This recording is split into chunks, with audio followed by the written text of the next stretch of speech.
Sonando boa noite, conta a aí. Feliz noite, pessoal aqui na Holanda e bom tarde, pessoal aí na Corsou.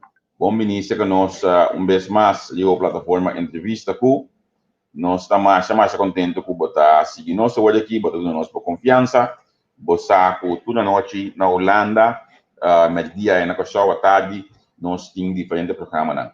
Então, entre outros, há vezes um programa especial, horário usual que nós temos programa de semana, pero aqui nós decidimos ter uma afspraak, segundo a agenda mais clara do senhor Grados, então nós vamos conversar com o caso do presidente do CFT, senhor Raymond Grados.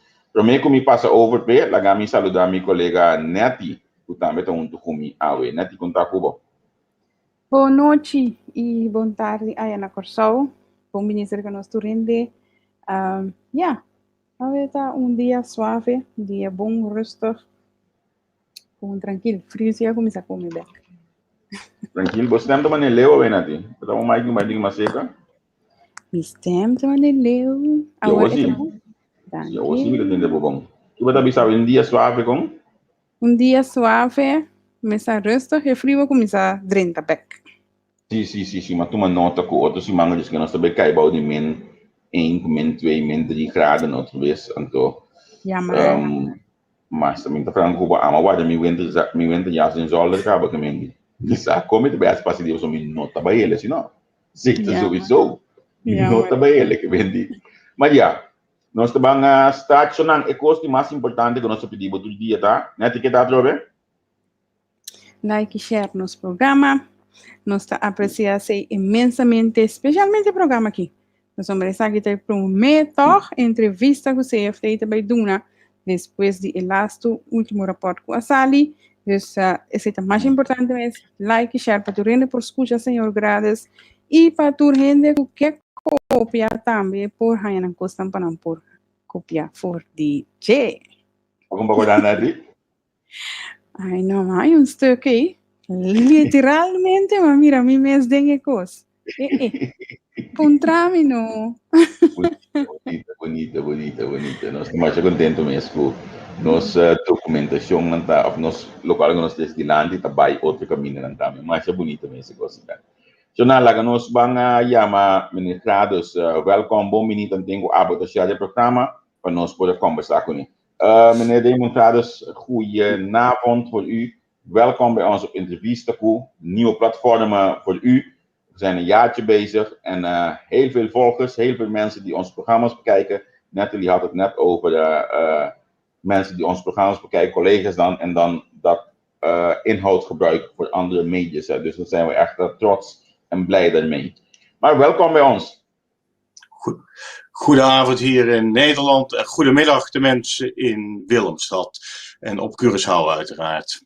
Ja. Normaal gesproken houden wij rond... net daarbij. U zit nu momenteel in Groningen, toch? Of, Nee hoor, ik zit in Monster bij Den Haag. Zit ik. Er is overigens wel een collega van het CFT die in Groningen woont. Dus dat heeft u dan ergens opgevangen. Oh nee, want ik had vroeger, een paar maanden geleden, had ik een paar dingen van u eigenlijk onderzocht via, je weet wel, Google en zo. En toen had ik gezien dat je was toch iets van landbouw of milieu of zo. Nou, ik ben ook hoogleraar aan de Vrije Universiteit. Juist. En daar hou ik mij inderdaad met milieuvraagstukken bezig. Dus dat klopt. Dat heeft u inderdaad goed gezien. Dus ja.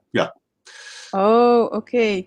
En ik dacht van dat het eigenlijk in de buurt van Groningen was, maar u woont daar niet. Nee, de Vrije Universiteit is in Amsterdam. En nou, vanuit zeg maar Monster is dat goed te doen met het openbaar vervoer in Nederland. Nou, ik ben er overigens al sinds de coronatijd alweer een tijdje niet meer geweest. Maar nou, onder normale omstandigheden is dat een klein uurtje reizen, zo gezegd. Heb ik ook gezeten. Ik heb bij de faculteit van Godsgeleerden gezeten. Oké, moet kijken. Ja, zeker. Dan kent u de Vrije Universiteit, zo gezegd. Ja, ik was onder de hoogleraar Kees van der Laan. Zeker. Nee, die is wel bekend. Dat dat is een bekende hoogleraar aan de Klopt. faculteit der godsdienstgeleerdheid. Ja. Dus, klopt, ja. Ja, oké, wat boeiend. Ja, zo zie je, Ja. de wereld is toch klein, hè? Ja. We hebben leuk een beetje gebabbeld over. Ik hoorde iets over landbouw, dacht ik, binnenkort gaat CFT ook Nee, een tip milieu, geven. het was milieu. Over milieu. Binnenkort gaat CFT ook een tip geven over het milieu op Curaçao. Dan misschien zou dat ook kunnen. Hoe wij onder andere met de islam moeten gaan. Nou, kijk, laten wij ons op Curaçao gewoon met openbare financiën bezighouden. Er is genoeg te doen op het terrein van de openbare financiën. Dus ja. Genoeg hoofdpijn. Zoals u het zegt. Dat is de eerste vraag eigenlijk gelijk. Is het een grote uitdaging het hele financiën van Curaçao onder de loep te houden? Zeker. Nee, zonder enige twijfel. Ik bedoel, kijk, het is... er liggen enorme uitdagingen voor Curaçao. Op het terrein van de begroting, op het terrein van de betalingsbalans en op het terrein van wat ik dan maar noem de zorg en de sociale zekerheid, de tekorten die daaraan komen. Kortom, dat zijn 3 enorme opgaves die er liggen. Tekorten ook, zoals u wilt. En ja, dat is overigens voor Curaçao ook een enorme opgave. En wij proberen daar als CFT ons steentje aan bij te dragen. Ja. Maar ik heb een vraag. Waar loopt het dan vast? Want steeds zie je van dat CFT een advies geeft of laten we zeggen een soort tussenrapport naar voren brengt en zo. En vaak zie je van dat de minister van Financiën en CFT, er is zo'n spanning. Waar loopt het dan vast dat eigenlijk CFT en de minister niet op één vlakte kan komen? Nou ja, kijk, laat ik dit zeggen over die spanning. Kijk, we hebben over vorige week ook gesproken. Vorige week hebben we een digitale collegereis gehad. Dus we hebben gesproken met de minister van Financiën, de minister-president. Nou, dan met wat anderen, maar dat komt straks wel. Kijk, dat was overigens een prima gesprek. Als u het over onze adviezen hebt, dan kunnen die scherp zijn. Dat is ook onze rol. Ik zou me ongerust maken als de minister van Financiën enorm enthousiast zou zijn over onze adviezen. Laat ik dat vooropstellen. Dus dat er een stuk spanning zit tussen het CFT en de regering, dat is denk ik op zich helemaal niet zo abnormaal. Kijk, als het gaat over Curaçao, daar liggen wel enorme uitdagingen. De begroting heeft al voor de coronacrisis een aanzienlijk tekort. In 2017 was het 120 miljoen gulden. In 2018 was het 60 miljoen gulden. In 2019 was het 45 miljoen gulden. Nou, uiteraard is dat in de coronacrisis behoorlijk verslechterd. Maar daarvoor was al een enorm tekort. Ja, en daar leggen wij de vinger bij. En proberen ook aan te geven hoe dat beter kan. En welke dingen daar echt aandacht behoeven. En dat is soms inderdaad, zoals u zegt, een stevig gesprek. Okay. Nou, dit is fijn om te horen, want ik denk dat wij daar zeker verder moeten op ingaan. Het vraagt soms van een stevig gesprek. Is de rol van de CFT en ik zal een makkelijker woord gebruiken, is de rol van de CFT om tips te geven? Of heeft de CFT meer bevoegdheden dan alleen maar signaleren en tips geven? Ja, kijk, wat wij altijd zeggen, dat we 2 rollen hebben. Wij zijn enerzijds ruthless truth-teller, dus de waarheidverteller, als het gaat over tekort. Er staat in de Rijkswet Financieel Toezicht dat er geen tekorten mogen zijn. Nou, als die tekorten er wel zijn, dan zullen wij dat signaleren. Dan zullen we ook aangeven op wat voor manier dat tekort zeg maar weggewerkt kan worden. Of zeg ik er wel bij dat op dit moment wat wij dan noemen de artikel 25 procedure is, waardoor er bijzondere omstandigheden zijn, waardoor er geen tekort is. Maar goed, dat even daar gelaten. Onder normale omstandigheden is dat onze rol om daar heel scherp op te wijzen. Daarnaast zijn we uiteraard ook adviseur. Zijn we trusted advisor, dat doen we ook als het bijvoorbeeld gaat over de zorg, maar ook de inrichting van de belastingen. Daar hebben we een adviserende rol. Is het aan het land zelf om de keuzes te maken, maar hebben we wel een adviserende rol. En ja, die vullen we ook in en daar maken we ook gebruik van. Dus kortom, er zijn 2 rollen die het CFT speelt. Ja. Vindt u dat de overheid van Curaçao CFT serieus neemt binnen deze rollen? Want als ik het zo'n beetje globaal bekijk, elke kwartaal eigenlijk hadden wij natuurlijk een rapportage. Dat rapportage, voordat jullie het bekendmaken, hebben jullie vergadering met de minister, vergadering met het parlement, de laatste dag vergadering met de pers. En ik denk dat ik steeds het zin had gehoord, wij wachten nog op de minister van Financiën voor die en die document. Vindt u dat de overheid van Curaçao CFT serieus neemt? Ja, kijk, overigens als het gaat over de aanlevering van de documenten, zien we daadwerkelijk wel verbeteringen. Die informatiestroom, die is wel verbeterd de afgelopen tijd. Ik hou er ook af en toe van om een compliment te geven. Kortom, ja, het is niet mijn indruk dat de regering van Curaçao het CFT niet serieus neemt. Ik zeg er wel bij dat de vraagstukken waar ik het net over had, dus het tekort op de begroting, het tekort op de betalingsbalans, dat betekent dus dat er veel meer geïmporteerd wordt dan er geëxporteerd wordt. Dat heeft ook met productiviteit te maken. En het tekort bij de sociale fondsen, wat overigens een heel lastig probleem is, ook omdat er een behoorlijke vergrijzing aan komt. Er is ook een nieuw ziekenhuis, wat toch tot overschrijdingen leidt. Kortom, dat zijn wel weer barstige problemen. Maar ja, dat is onze rol om daar wel de vinger bij te leggen. En ook ervoor te zorgen dat daar toch veranderingen komen.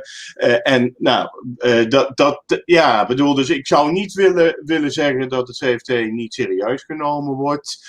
Als het gaat over de informatievoorziening. We zien bijvoorbeeld ook dat de jaarverslagen. Curaçao had een behoorlijke vertraging in het opmaken van de jaarverslagen, het afhandelen van de jaarverslagen ook door de staten. Nou, we zien dat daar recent verbeteringen in zijn gekomen. Daarmee is overigens nog niet gezegd dat het allemaal koek en ei is, want voor 2019 moet het nog gebeuren.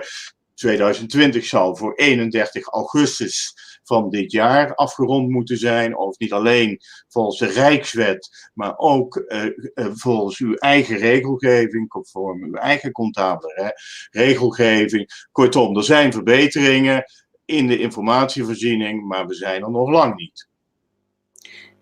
Maakt het zo dat die verbeteringen eigenlijk de hele plaatje eigenlijk laat veranderen, in de zin van dat ook dat de werkzaamheden ook vlotter lopen en dat de duidelijkheid qua de schulden en al die dingen duidelijker wordt en sneller aangepakt kunnen worden? Ja, kijk, laat ik vooropstellen, kijk, het CFT bestaat sinds 2010. Sinds de nieuwe vormgeving van de Nederlandse Antillen, zoals u wilt. Het Caribisch deel van het Koninkrijk, beter gezegd. We zien echt verbeteringen als het gaat over de informatievoorziening, over het publieke debat, over openbare financiën. Maar als het echt gaat om verbeteringen in de schuldpositie, ja, daar zijn we er echt nog lang niet. Nou, ik heb het hier niet over de coronacrisis, want dat is natuurlijk iets wat echt van buiten komt, maar daarvoor liep de schuldquote ook al op, was er onvoldoende economische groei. Kortom, dat soort vraagstukken dienen ook de komende tijd echt aangepakt te worden. Overigens geeft ook wel het landenpakket en ook de COHO, dus de entiteit in oprichting, maar ook de middelen die daar door Nederland ter beschikking gesteld worden, geeft ook wel de mogelijkheid om daar de komende jaren substantieel aan te werken. Overigens is dat allemaal niet nieuw, want bijvoorbeeld in het begin van deze eeuw zei het IMF al dat Curaçao echt haar arbeidsmarkt moet hervormen, haar kapitaalmarkt moet hervormen, de kosten om business, de cost for doing business zouden naar beneden moeten. Kortom, dat is niet nieuw, maar het is nu echt wel het moment om ook in het kader van de COHO, de afspraken van het landenpakket met Nederland, om daar nu daadwerkelijk stappen te zetten, om er ook voor te zorgen dat, ja, Curaçao is een mooi eiland, heeft echt wel potentie, maar het gaat er wel aan om deze vraagstukken waar ik het over had, om die nu de komende jaren daadwerkelijk aan te pakken en te verbeteren, ook ten gunste van de bevolking van Curaçao. Ja, ja. Als ik dit hoort, meneer Gradus, dan lees ik even terug in een van de laatste rapporten van CFT. En daar zie ik onder andere dat de personeellasten, Curaçao begroot 420 miljoen aan personeellasten en de begroting is verwerkt. En daar ziet u onder andere de verlaging van 25% op het totale pakket arbeidsvoorwaarden van de statenleden en minister. Is dit in werking nu? Is dit in werking getreden? Hoe zijn we daarbij? Klopt dit helemaal of is dit maar, want papier is geduldig. Ja, nou ja, kijk, die 25%, dat is overigens een van de voorwaarden die Nederland gesteld heeft in het kader van de liquiditeitssteun. Nederland ondersteunt nu Curaçao met behulp van liquiditeiten om de betalingen te doen, omdat toch er heel weinig toeristen naar Curaçao komen op dit moment. En ja, het is inderdaad zo dat een van de voorwaarden is. We hebben overigens, ja, die wordt wel ingevuld hoor. Er wordt echt op dit moment 25% in de arbeidsvoorwaarden van politici vindt er een reductie plaats. En als het gaat over de ambtenaren, gaat het om een reductie van 12,5% in de sfeer van arbeidsvoorwaarden. Dat is zeg maar de afspraken die gemaakt worden en op dit moment daadwerkelijk worden ingevuld door Curaçao. Als we dit horen eigenlijk, en ik hoor u van bepaalde afspraken, zoals mijn collega die heeft ook aangegeven van dingen die aangepakt hadden moeten worden. En ik hoor dat sommige dingen nu in de landenpakket of in de COHO zijn nu terechtgekomen. Wat wordt de rol eigenlijk van CFT binnen dit hele gedoe? Want we krijgen ook zometeen een ZBO-orgaan. En ja, dat zeggen ze dan. En dan heb je die COHO en die dit, dat. Wat is de rol? Wat wordt dan de rol van CFT binnen dit hele gedoe?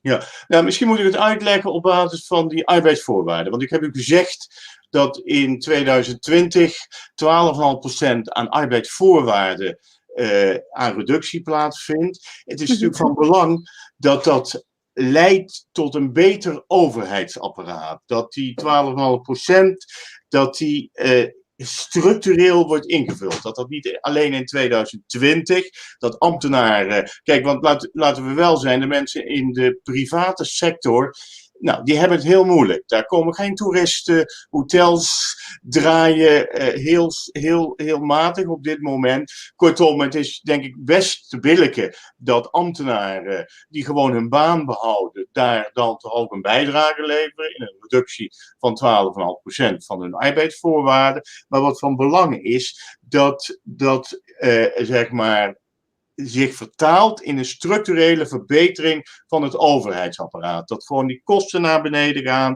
dat er meer gebruik gemaakt wordt van ICT, dat de dienstverlening, de publieke dienstverlening op Curaçao, dat die verbeterd wordt. En nou, dat is een gezamenlijke verantwoordelijkheid tussen het COHO en het CFT. Het CFT kijkt vanuit haar verantwoordelijkheid naar de begroting, kijkt of die 12,5% in de begroting is verwerkt, ziet daarop toe en de COHO zorgt er dan voor dat er uiteindelijk ook een beter overheidsapparaat komt, dat de burgers van Curaçao ook een betere dienstverlening van de overheid krijgen, dat er meer gebruik gemaakt wordt van ICT.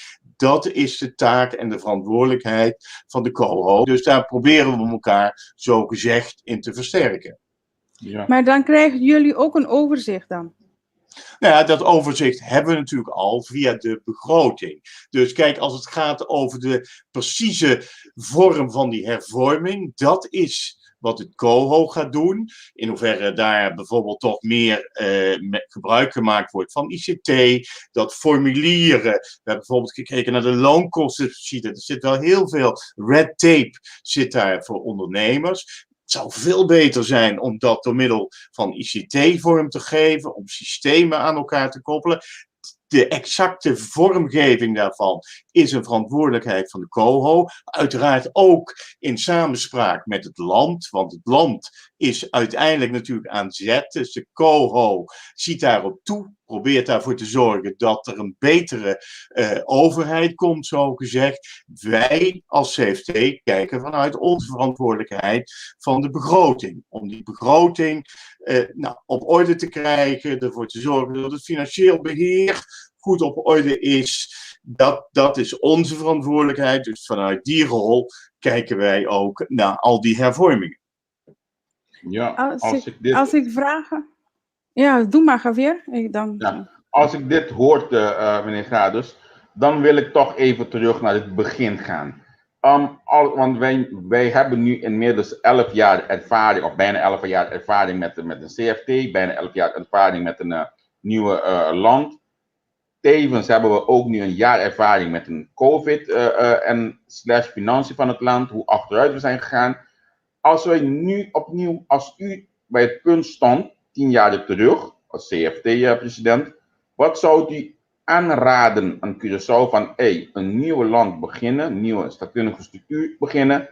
Wat zou die aanraden om te starten? Ja, dat is een interessante vraag. Kijk, we zitten inderdaad, zoals u zegt, in 2021. Kijk, in 2010 hebben we natuurlijk de CFT is opgestart. U refereert daarop. Toen heeft er overigens ook schuldsanering plaatsgevonden. Ja, klopt. Dus 1,7 miljard euro, 3,4 miljard gulden heeft Nederland aan de Nederlandse Antillen gegeven om de schuld te saneren. Kijk, de bedoeling was dat er niet opnieuw schuldenopbouw zou plaatsvinden. Nou, ik denk dat we daar toch onvoldoende meters gemaakt hebben. Gebied de eerlijkheid te zeggen, in het begin, in 2010, 2011, had Curaçao al omvangrijke tekorten. Dat heeft ook wel geleid tot een aanwijzing, waardoor je ziet dat in de periode 2013, 2014, 2015, de situatie wel is verbeterd. Vervolgens zie je dat er in 2017, 2018, 2019, dat er opnieuw tekorten zijn opgetreden. En ja, ik denk dat toch de combinatie van het CFT in combinatie met de COHO, dat heel belangrijk is. Dat het niet alleen gaat om, het gaat ook echt om nu de economie op orde te krijgen, om ervoor te zorgen, de economie van Curaçao is tot en met 2019, dus 2010 tot en met 2019, is met 10% gekrompen.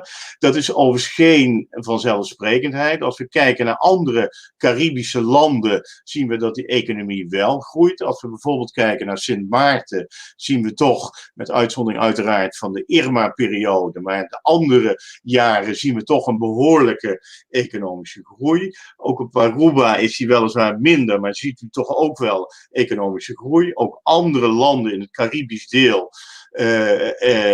zien economische groei. Kortom, het is essentieel, denk ik, dat daar de komende jaren aan gewerkt wordt. Dat er echt bijvoorbeeld het onderwijs verbeterd gaat worden. Maar ook dat bijvoorbeeld heel belangrijk, dat de arbeidsmarkt die verbeterd gaat worden. Want Curaçao heeft echt sprake van wat ik dan maar noem een insider-outsider probleem. De werkeloosheid is heel hoog, maar die is bijna 25%. Maar de jeugdwerkeloosheid is nog veel hoger. Kortom, er zijn heel veel mensen die buitengesloten zijn van de arbeidsmarkt. En dat probleem dient gewoon de komende jaren bij de kop gepakt te worden. Dus met terugwerkende kracht had dat toen moeten gebeuren. Maar nogmaals, die mogelijkheid ligt er nu in het kader van de COHO. En ik zou zeggen aan Curaçao pakt dat nu met beide handen aan om ervoor te zorgen dat die economie weerbaar wordt en dat ook perspectief is voor mensen in Curaçao. Ja. Zou u ook weer een aanwijzing, of had u ook een aanwijzing gegeven als we zeggen van oké, we gaan nieuw starten en het gaat mis? Denk u dat de aanwijzingen de hulpmiddel is voor de eilanden? En daar heb ik het over. U had laatst aanwijzingen als advies gegeven aan de Koninkrijkse regering. Uiteindelijk is dat omgedraaid in een groeiakkoord, groeistrategie. Daarna is het weer laatst met het hele COVID, et cetera, zijn we weer niet recht op pad. Dan is dat nu omgedraaid in een kogel. Zou u nog een aanwijzing willen of durven te geven? Ja, kijk, we hebben begin 2019 inderdaad een aanwijzing gegeven. Toen is tegelijkertijd een groeiakkoord is er gekomen. De vraag is wel, nou, bedoel met terugwerkende kracht, hoe je dat precies had moeten doen. Ik zou nu zeggen, van laten we die discussie maar even achter ons laten. Ik zag ook dat vandaag de minister van Financiën daar weer wat over riep. Nou, ik weet niet of dat nou zo interessant is. Ik denk inderdaad dat het goed is om nu in het kader van die COHO ervoor te zorgen dat er verbeteringen komen. En dat er daadwerkelijk nu, zeg maar, hervormingen plaatsvinden die eigenlijk al heel lang hadden moeten plaatsvinden. Maar goed, dat is even, dus ik denk, kijk, en ik vind ook dat de aanwijzing is ook echt een ultimum remedie is dat. Kijk, hij is gegeven in 2012, hij is gegeven in 2019, kortom, dat moet je denk ik alleen in heel uitzonderlijke situaties. Ik zou nu zeggen van Curaçao, pak dat met beide handen aan, dat landenpakket, zorg ervoor dat dat geïmplementeerd wordt. En ja, wat toch ook wel van belang is, dat, kijk, daar is een periode van 5-6 jaar voor, is daar gereserveerd. En Nederland heeft daar voor die 3 landen in het Koninkrijk ook 475 miljoen euro beschikbaar gesteld om die COHO haar werk te laten doen. Kortom, daar zit ook allerlei kansen zitten daarbij. Dus ik zou zeggen, laten we nou niet zeg maar allerlei dat soort discussies, laten we vooral ervoor zorgen dat de afspraken die daarin staan, dan gaat het nogmaals om de verbetering van de publieke sector, dus zorgen dat er een modern overheidsapparaat is. De arbeidsmarkt die dient echt hervormd te worden. De kapitaalmarkt dient hervormd te worden. En ook het doen van zaken, het opstarten van een nieuwe onderneming, dat dient daadwerkelijk verbeterd te worden. Er is veel te veel administratieve lasten op Curaçao. Ja. Kortom, dat zijn de hoofdpunten uit het COHO. Naast overigens de zorg en de sociale zekerheid, die moderner moet worden, die ook zeg maar moet worden toegesneden op de vergrijzende bevolking van Curaçao. Dat zijn de belangrijke hervormingen uit die COHO. En ik zou nogmaals willen zeggen, pak die nu met beide handen aan. Nou, Ik heb een vraag. Als ik u hoor, dan ben ik dan geneigd om te vragen. U heeft met de minister van Financiën gesproken en ik weet nog niet meer wie. Maar we zitten ook voor de avond van een verkiezing.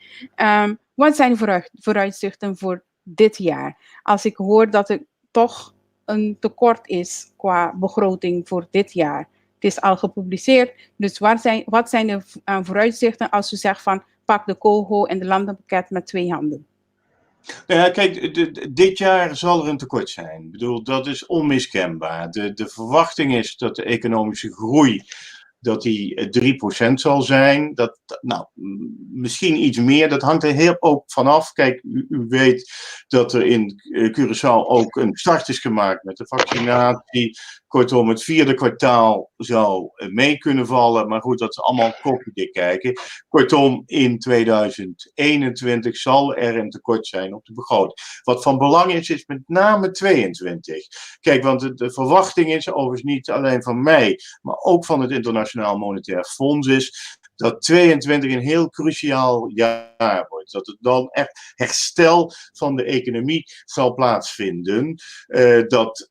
Dat ook de toeristenstromen weer op gang komen. Dat de raffinaderij ook weer zeg maar zal functioneren. Dat ook het zaken doen weer in belangrijke mate zal herstellen.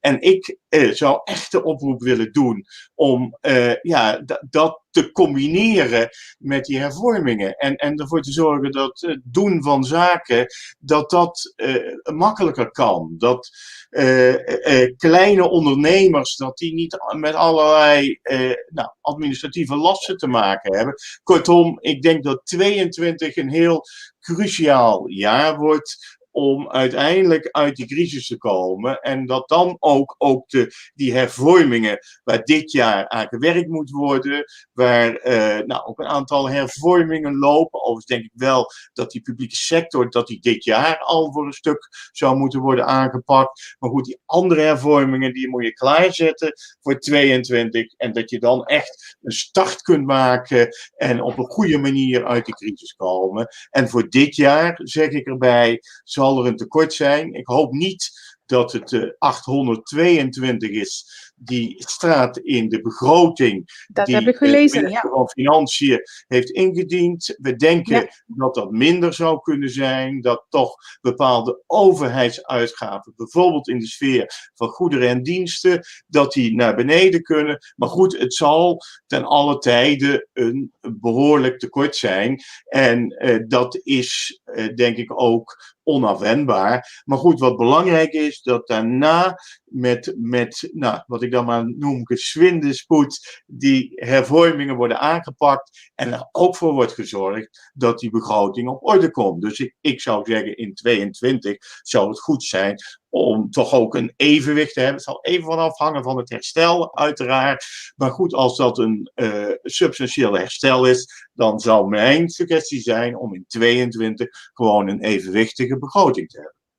Als ik eigenlijk u hoor, dan moet ik dan vanuit gaan dat wij dit jaar zal zoals 2020, of laten we zeggen de helft van 2020 dan worden, dat Curaçao eigenlijk berust op lening van Nederland om te kunnen overleven, in de zin van dat de ambtenaren betaald krijgen vanuit leengeld dat vanuit Nederland komt.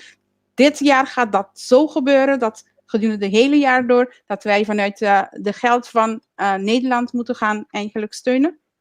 Nou ja, zeker de komende kwartalen. Ik bedoel, kijk, we zijn even voor uw informatie, we zijn nu bezig, ook als CF2, met het tweede kwartaal. Dat advies moet eind van deze maand ook richting de Rijksministerraad.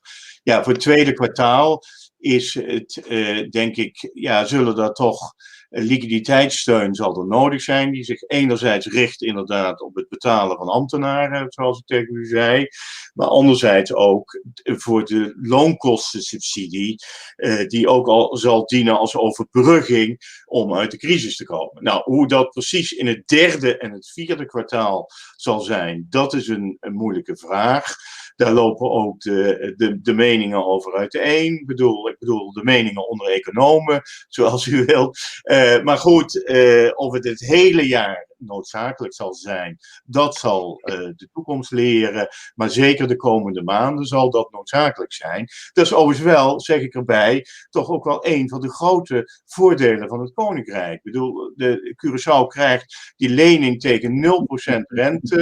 Er wordt ook loonkostensubsidie gegeven. Ja, u lacht, maar de andere landen in het Caribisch gebied moeten daarvoor naar de markt toe, betalen een behoorlijke rente, waar Curaçao zeg maar 2% van haar bruto binnenlands product aan rente uitgeeft, is dat voor andere landen in het Caribisch deel, is dat 25-30% van het bruto binnenlands product. Met andere woorden, dat geld kan dus, dat publieke geld kan dus ook besteed worden aan zorg, onderwijs, noem maar op.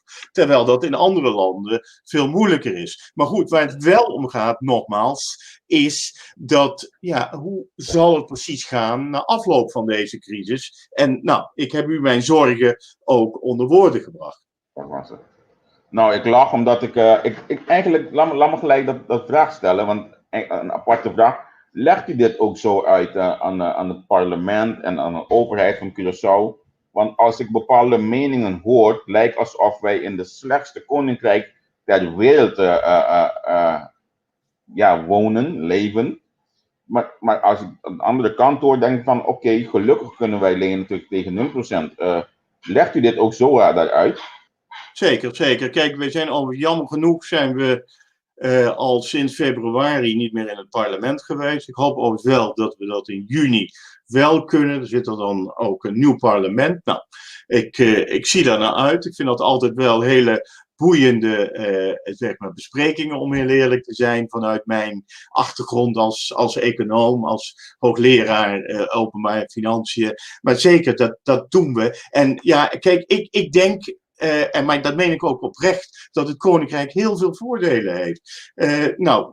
Zowel in de coronacrisis waar we het over hebben, de steun die nu aan Curaçao gegeven wordt, of niet alleen de liquiditeitssteun, maar ook bijvoorbeeld de voedselhulp, maar ook de sfeer van vaccinatie, maar ook het feit dat daar toch ook Nederlandse ondersteuning is in de vorm van defensie, noem maar op. Maar goed,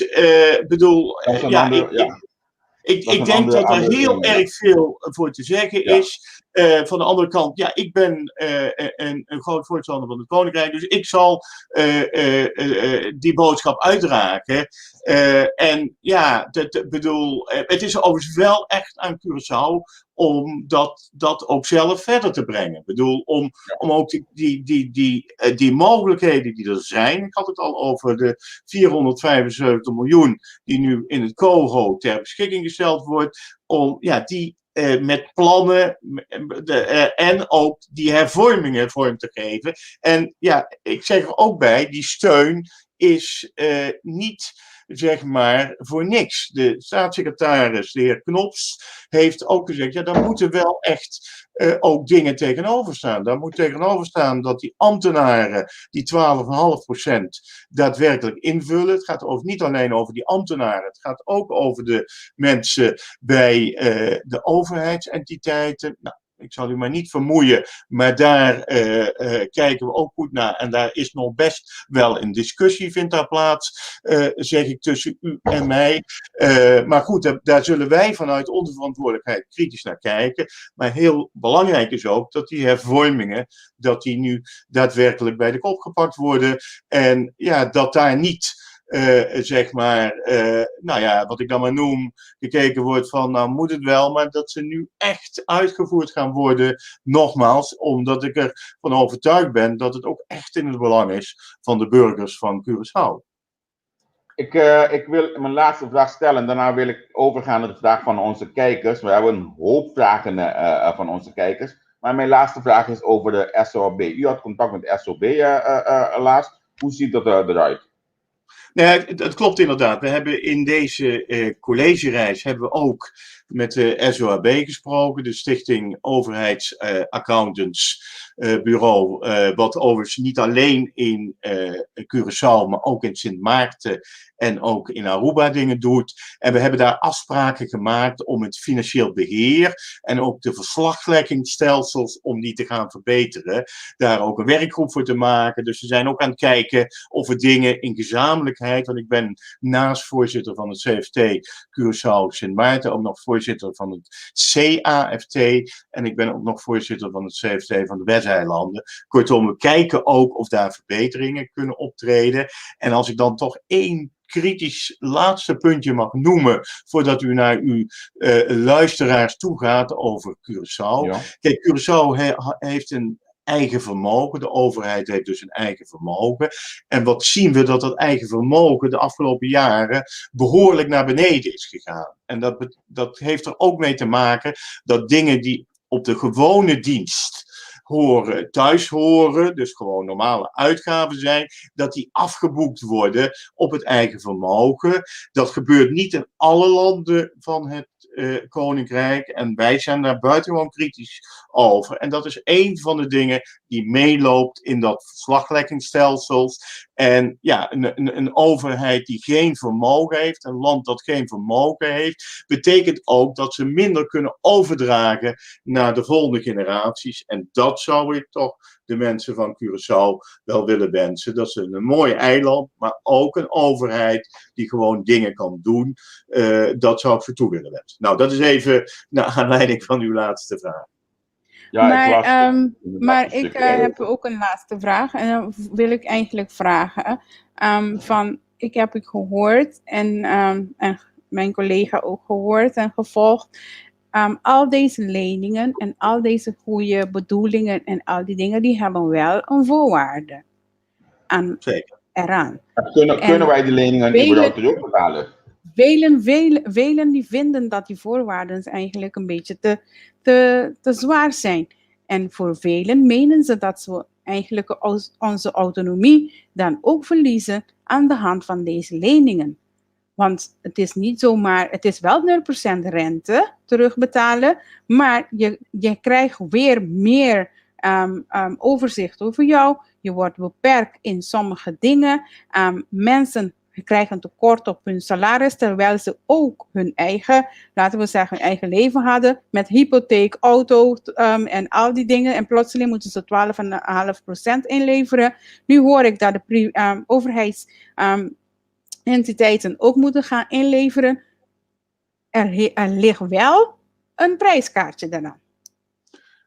Kijk, laat ik tegen u zeggen dat een crisis doet natuurlijk dat zult u mij niet horen zeggen.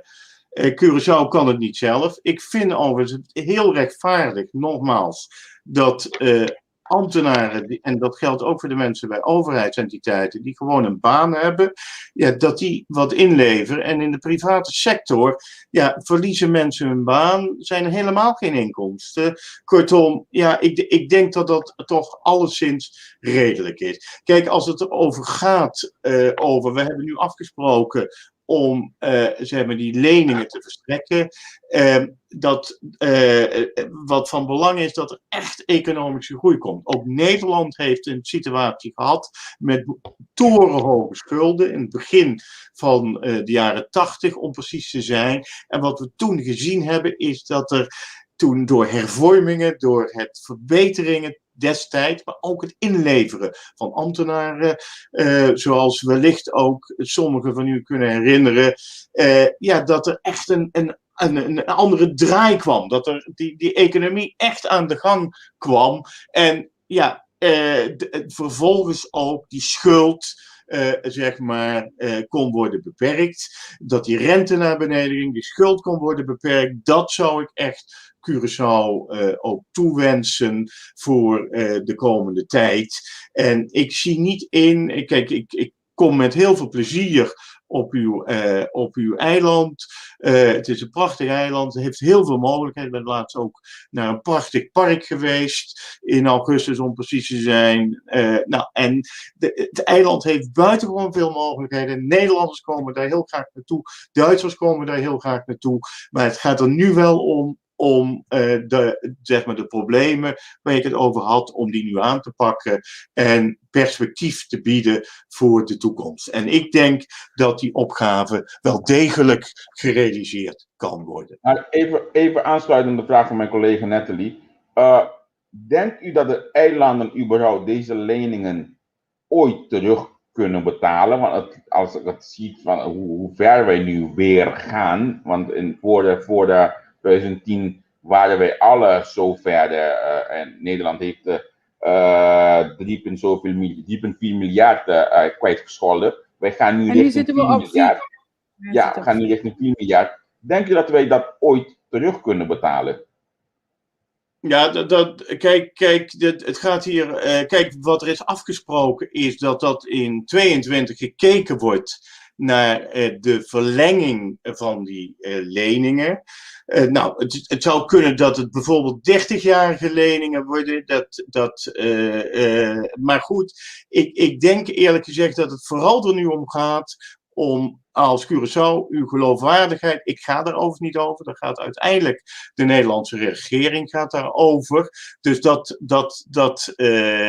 ik denk overigens wel dat de Nederlandse regering zich wel een aantal keren achter de oren zal krabben om zeg maar hoe ze met die leningen zal omgaan. En het heel erg belangrijk is dat de mensen in Curaçao, maar ook de regering in Curaçao, de bereidheid toont om zelf orde op zaken te stellen. En dan zou zo'n gesprek nog wel eens over de condities daarvan nog wel eens aanzienlijk makkelijker kunnen lopen als u, zeg maar, ik bedoel dan de regering, de hakken in het zand zet. Maar we zullen het zien wat daar te zijner tijd gaat gebeuren. Nogmaals mijn oproep om het met beide handen nu aan te pakken.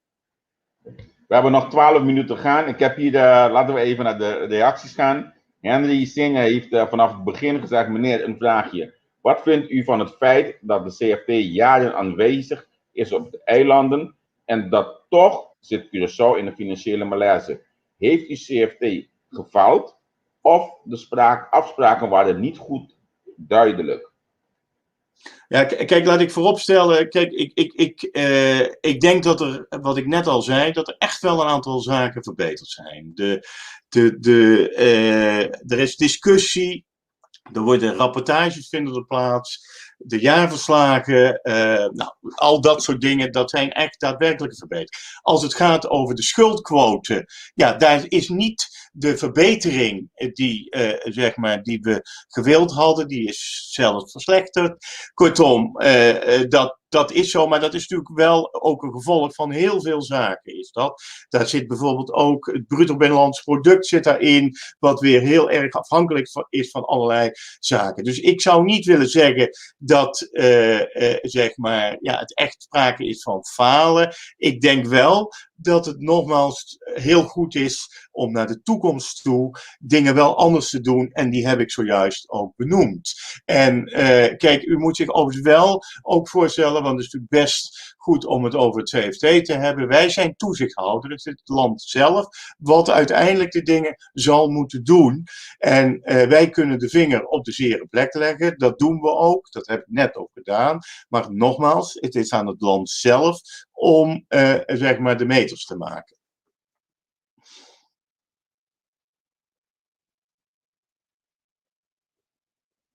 Ja, sprekend over het land zelf, Donata Beatrix Filbert, een landgenoot, die schrijft hier, hoe legt CFT een link tussen het uitvoeringsrapportage en de ministerie daadwerkelijk het budget uitgeven?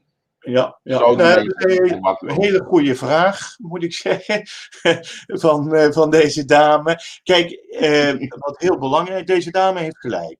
Dat papier geduldig is, dat de begroting, daar staan posten, maar of het daadwerkelijk ook daaraan uitgegeven wordt, dat is best een discussiepunt. Dat zeg ik er eerlijk bij. Daarom is het ook heel belangrijk dat er een goedkeurende accountantsverklaring komt. De goedkeurende accountantsverklaring geeft aan dat er daadwerkelijk ook wordt uitgegeven aan die posten. Dat het budgetrecht van de Staten, want daar hebben we het hier over, dat het daadwerkelijk tot uitvoering gegeven wordt. Nou, en een van de afspraken in het kader van het landenpakket, maar wij dringen daar als CFT ook al jaren op aan, is dat er een goedkeurende accountantsverklaring komt. En dan zullen dit soort vragen die deze dame terecht stelt, zullen dan hopelijk achterwege zijn. Nou, we hebben afgesproken om dat over het jaarverslag 2021 om dat te hebben. Nou, we gaan het zien of dat haalbaar is, maar wij zullen wel daar met stelligheid op aandringen, nogmaals, om dit soort vragen te voorkomen. Oké, dan ga ik naar de volgende. Ben ik even iets te snel gegaan. En dan kortom luidt deze vraag als van over denkcapaciteit, zoals de minister-president heeft gezegd. En dat is de reden dat wij volgende stap niet kunnen maken? Denk je dat we voldoende denkcapaciteit hebben op het eiland? Nou, kijk, ik moet zeggen kijk, ik zou niet willen zeggen dat u geen denkcapaciteit hebt. Ik geef ook af en toe een lezing. Dan merk ik enorme betrokkenheid van mensen. Ik constateer overigens ook dat er best een rekenkamer, een raad van advies, centrale bank, daar zit best denkcapaciteit. Waar het natuurlijk wel om gaat, is bij die hervormingen. Ja, dat zijn soms hele specifieke dingen. En daar zijn nu ook in het kader van de COHO afspraken over gemaakt. Dat Nederland daar ook zeg maar de helpende hand bij zal doen. Kortom, daar heeft deze meneer, ik geef een eerlijk antwoord zoals deze meneer dat vraagt. Daar heeft deze meneer onmiskenbaar een punt. Maar ja, nogmaals, daar zijn nu ook in het kader van de COHO zijn daar afspraken over gemaakt. Aruba en Sint Maarten hadden eerder al een goede economie zonder COHO. Waarom wil Nederland daar gaan spelen? Nou, kijk, ik zou niet willen zeggen dat... Kijk, ik heb gezegd dat Sint Maarten een economische groei had. Ik zou op zich nog wel een tijdje deze uitzending kunnen vullen met problemen die er in Sint Maarten zijn. Kortom, ook daar zijn structurele problemen. Het zal net weer wat anders zijn dan op Curaçao. Ik denk dat in alle drie de landen, Aruba had een nihilgroei, Curaçao had echt een negatieve economische groei voor de coronacrisis. Kortom, in alle drie de landen is het noodzakelijk dat er een COHO is en dat die COHO dingen gaat doen. Op Sint Maarten speelt bijvoorbeeld ook dat het hele vraagstuk van veiligheid, van corruptie daar aangepakt. Dat speelt overigens ook wel op Curaçao, maar ik denk dat dat nog wat meer speelt op Sint Maarten. Kortom, ik denk dat het noodzakelijk is dat dat in alle drie de landen bij de kop gepakt wordt en dat de COHO daar een prima vehikel voor is. Meneer Gradus, vind jij eerlijk om iets te tekenen zonder te weten wat dat inhoudt?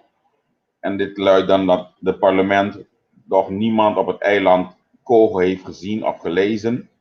Maar u spreekt wel over dat COHO goed is voor het eiland. Ja, kijk, ik denk dat het landenpakket, dat heeft iedereen wel gezien. Dat is overigens ook gewoon gepubliceerd.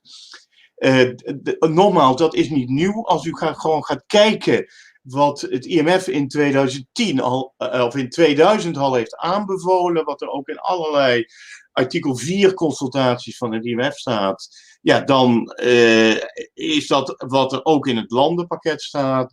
En ja, ik denk nogmaals dat dat gewoon ook in het belang is van Curaçao. En ik denk dat het ook heel verstandig is dat het uiteindelijk het parlement daar ja tegen gezegd heeft. Daar is geen haar op mijn hoofd. Ik moet naar de kapper toe, gebied de eerlijkheid te zeggen. Maar er is geen haar op mijn hoofd die daaraan twijfelt. Oké. Deze vraag wil ik even samenvatten. Het is mooi om te zeggen dat we gaan lenen. Maar als je leent, moet je terugbetalen. Waarom zoveel eisen dan voor een lening? Kijk, omdat het natuurlijk ook om gaat dat en meneer Knops heeft dat overigens ook verteld. Ik weet niet of het zoveel eisen zijn.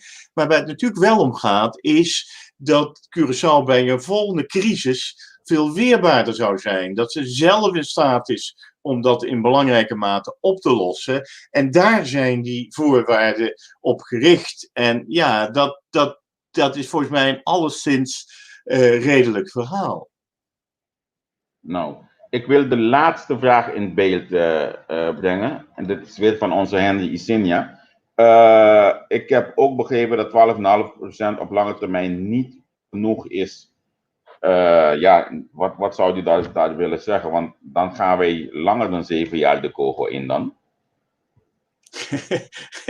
Kijk, deze meneer heeft het over die... Kijk, ik denk inderdaad, kijk, als je gaat kijken wat de omvang is van de loonsom, of eigenlijk de publieke lonen, dus dat zijn de ambtenaren, nou, alles daaromheen, die is hoger dan op andere Caribische eilanden. Kortom, er zijn relatief veel ambtenaren. Ja, ik denk dat dat efficiënter, moderner kan. En laten we wel zijn, ja, dat zal misschien naartoe leiden dat mensen uitstromen. Er komt nu ook een putregeling voor ambtenaren. Misschien ook dat hier en daar zaken op een andere manier geregeld kunnen worden. Maar nogmaals, ik denk dat dat heel goed is dat dat gebeurt. En laten we wel zijn, kijk, die ambtenaren die moeten wel door de burgers van Curaçao betaald worden. Het zijn wel ondernemers die op een gegeven moment zeg maar hun belastingen moeten afdragen om dat te bekostigen. Dus als dat goedkoper kan, is dat volgens mij in ieders belang. En ik denk ook dat het goed is dat er gekeken wordt of die private sector, dat die zeg maar in haar kracht gezet wordt. Want daar zal Curaçao het van moeten hebben. Nou, meneer Gades, hartstikke bedankt. We zijn zo over een uur of bijna een uur bezig. Wij hebben nog heel veel vragen, moet ik zeggen. Ik had zo graag weer meer willen horen, onder andere van onze begroting, of het reëel is, onze betalingsbalans, onze sociale fondsen. Maar dat betekent dat wij materiaal genoeg overhouden voor het volgende programma. Om de andere keer weer bij u langs te kloppen. Collega, ik heb wel een laatste vraag. Meneer Gades, weet u wanneer die kogel gepubliceerd gaat worden, zodat iedereen een inzicht erin kan hebben? Nou, kijk, die wet die ligt op dit moment bij de Raad van State, ligt die. Klopt. En bij de Raden van Advies. Op het moment dat dat is afgerond, zal die ook openbaar worden. Dus mijn verwachting is dat die in het komende voorjaar, april, mei wellicht openbaar zal worden. Dus na de verkiezingen van Curaçao en van Nederland. Dat is wel duidelijk. Maar goed, kijk, er heeft overigens wel een eerdere versie, is overigens wel in juni openbaar geworden. Maar goed, u stelt mij een concrete vraag en ik probeer daar concreet antwoord op te geven. Ja, mag ik een kopie van die versie dan? Nee, hij is op onderdelen. Maar goed, dat zijn wel vragen die u eigenlijk aan Nederland zou moeten stellen. Maar hij is volgens mij op onderdelen aangepast. En, maar is dat, was dat de cheat? Was dat de cheat? Was dat de versie van de CHE? Was dat de versie daarvoor? Ja, zeker. Nee, dus in juni is tijdens de Rijksministerraad van juni een versie gepubliceerd. Maar ik heb begrepen... Maar nogmaals, ik ben hier ook slechts betrokkenen, indirect betrokkenen. Maar ik heb begrepen dat dat er nu een versie bij de Raad van State ligt en dat die dus in mei openbaar zal worden. Maar u kunt ook moeten uitnodigen en die kan deze vragen heel goed beantwoorden. Lijkt mij. Ja, ik heb de uitnodiging gedaan afgelopen maandag. Hopelijk krijgen we hem een van deze dagen. Ik vind het ook heel goed. En er veel verandering tussen de kogel en de chair. Kunt u dat zeggen? Sorry? Zijn er veel veranderingen tussen de kogel en de chair? Nou ja, kijk, dat weet ik zo niet, om heel eerlijk te zijn. Ik ken overigens die wet ook niet van A tot Z. Want we zijn daar slechts indirect bij betrokken. Kortom, dat durf ik niet te zeggen. Die vraag moet u echt aan meneer Knops stellen. Oké. Nou, hartelijk dank, meneer Gades. Ja, tot ziens. Oké. Toen werken we altijd zo. Dus, ja. En ook de mensen in Curaçao, tot ziens. En nou, Ja, tot gauw. Sì. Nati, interessante. Anto vooral den elastopide aqui, wat hij gana di sigi primi, pa saka e giusto, pero helaas no sa, di dipende wala do sa ko e costa pero ela pa pwede ko hotel caminda. Pero há mais informação de como CFT está funcionando, que tem de mesa, etc. E depois que programa tem bom conteúdo para você poder sinha mais de lo qual que nós apresentamos bastante dia. Anto danke mais claro que você está seguindo. Beijo aqui, nós estamos casali com 21/7, Gino Cova, me está subindo no estúdio hoje aqui para nós ter. Depois de Gino Cova, do Partido PEN, que é um principalista do Partido PEN. Neti também tem o programa que tem que dominar. Se você escuta, é normal de Jaluna, man, olha tem parte do líder, me que eu vou analisar tudo que é da comunicação depois. É o programa que tem que dominar. Que Mendy queda pendiente para mira par de gente começar com um programa semejante também. Voorzichtig gezegd. Ja. Sim, maar mire. Ok. Pero me dá aplaudir como me porta Sim. eigenlijk inspirativo para outra gente, para sobre eigenlijk echt nós temos que atender o assunto aqui, para nós por alça e nível de posicionam e gente não puta toma e posicionam puta muito importante de nossa comunidade. Muito bom. O importante também tá com olha bota líder não tá seguindo, porque é mais importante mesmo para nós esse aí também. Banda de esse aqui data depois de net, depois de 10 horas, também começa 10 horas de Holanda, com 5 horas de Corsol, The Shining Light, é um programa positivo que nós tínhamos aqui de Banang. Agora não deve pedir família. Giovanni, que geralmente vai pedir família, que me mete considerar o escutar o programa aqui também. Então, amanhã, que Deus quer, não tinha flyer ainda, nós temos Luisandro Sánchez, do Partido Nacional, de 721. Então, hora que o acaba com 721, bota compreender um nível de seguir base que nós não amanhã que Deus quer nós trabalhamos com a senhora Diana Martins de CBS, junto conosco para nós conversar sobre algumas cifras e assuntos de perdimento de trabalho de COVID, assuntos de coisas, cifras, documentação, nós vamos ver amanhã nós queremos ver uma apresentação aqui não estava tendo rede de prensa acaba, pero mas o claro é que nós vamos um tique mais deep, um tique mais de conteúdo, então esse aí também tem um lugar amanhã que Deus quer 9 de noite, 4 da tarde, a plataforma de entrevista. Eu vou comer mais, você aqui na montanha que Mendy. Danke que você seguir nós, danke que você honra nós com confiança, então me tá fluistre boa hoje aqui, o teu web também tem ainda de democrata, tem 21/7, então a noite no board com a controle de Corsol, nós também tem Rubem Suriel junto conosco aqui na que é dependente passou tá caiu classe de caiu não sei que é isso já tá claro acaba aqui bom me não é contesta ainda pero me mandei mensagem sim então vai repetir nós né então já sabe se me acaba em contesta hoje já sabe nós também tem Chief Provence de nosso profissional que me indica dependente passou tem coisa não bom atrás de outro bolsa então se nós raspuntiki botar em nós também meio um caminho que me indica dependente. Deixa eu não ter mais grado, também suíte no outro estúdio. Bom, aí, ó. Bye, bye.